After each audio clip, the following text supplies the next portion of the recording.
যদি বিএনপি বা মানে বিএনপির নেতাকর্মীদের এখানে আসলে অন্য কোনো দলের বা নাম নিয়ে বলার কোনো আসলে সুযোগ নেই, কারণ এটি একেবারে দিনের মতো পরিষ্কার যে কারা আসলে হামলাগুলো করছে।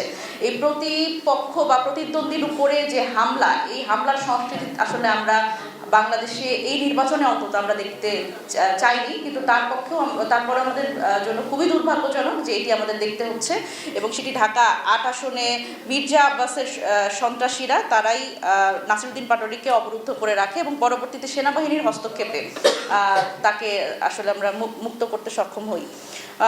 বুথের বাইরে ভোট নেওয়ার অভিযোগ, ঢাকা ১৭ আসনে জামাত প্রার্থীর পোলিং এজেন্টের অনুপস্থিতিতে প্রিন্সিপালের রুমে ব্যালট বইয়ে সিল মারার অভিযোগ উঠেছে। ভোটকেন্দ্রে অনিয়মের এই অভিযোগ করেছেন ১১ দলীয় জোটের প্রার্থী ডাক্তার খালিদুজ্জামান।